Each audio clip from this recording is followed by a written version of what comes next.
Hello అండి, welcome to my channel. మీ శ్వేత. ఈరోజు మీ ముందుకి ఒక హెల్దీ డ్రింక్ని అయితే చూపిస్తున్నాను. ఈ ఒక్క గ్లాస్ జ్యూస్తో ఎన్నో హెల్త్ బెనిఫిట్స్ అయితే ఉంటాయి. మనలో చాలా మందికి హెయిర్ లాస్ ప్రాబ్లం అయితే ఉంటుంది. అలాంటి వాళ్ళు ఈ జ్యూస్ని ఒక 15 డేస్ తాగారనుకోండి, 15 డేస్లోనే మీకు రిజల్ట్ అనేది ఉంటుంది. రోజు తాగితే మీకు డిఫరెన్స్ అనేది తెలుస్తుంది.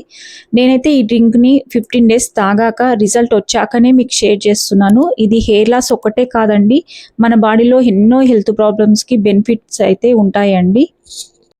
సో దీనికోసం మీకు బాదం పప్పు, జీడిపప్పు, walnuts, 1 tablespoon pumpkin seeds, sunflower seeds, flax seeds, నువ్వులు, చియా సీడ్స్ అండ్ స్వీట్నెస్ కోసం అయితే ఒక 2-3 ఖర్జూర తీసుకోవచ్చు.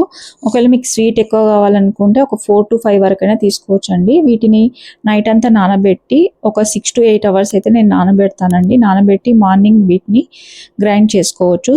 కొంచెం స్మూత్గా అయ్యే వరకు గ్రైండ్ చేసుకోండి. దీంట్లోకి బనానా కానివ్వండి, యాపిల్ కానివ్వండి, క్యారెట్ ఏదైనా కూడా యాడ్ చేసుకోవచ్చు. నేనైతే ప్రజెంట్ ఇంట్లో బనానా ఉంది కాబట్టి బనానా యాడ్ చేశానండి. అది ఆప్షనల్, అది మీ ఇష్టం.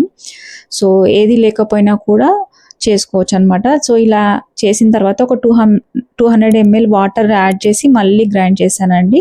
సో ఈ డ్రింక్ని వచ్చేసి ఇంట్లో ప్రతి ఒక్కరు తీసుకోవచ్చు అండి. ఒక 15 డేస్ వాడండి, చాలా మంచి రిజల్ట్ అయితే ఉంటుంది. సో నేనైతే మా పాపకు కూడా ఇది ఇస్తానండి. రోజు మార్నింగ్ మా పాప స్కూల్కి వెళ్ళకన్నా ముందు ఇది తాగేసే వెళ్తుందండి. సో ఇది తాగిన తర్వాత మీకు ఒక 1.5 hour 2 అవర్స్కి మీరు బ్రేక్ఫాస్ట్ చేయొచ్చు. అండ్ వద్దు అనుకున్న వాళ్ళు డైరెక్ట్ 12:30కి లంచ్ చేసినా సరిపోతుందండి. చాలా హెల్తీగా ఉంటుంది. సో 15 డేస్ కంటిన్యూగా తాగిన తర్వాత ప్రజెంట్ వీక్లీ 1-2 టైమ్స్ తాగుతున్నానండి. నేను దాంతోపాటు రిమైనింగ్ డేస్ ఏబీసీ జ్యూస్ తాగుతున్నాను.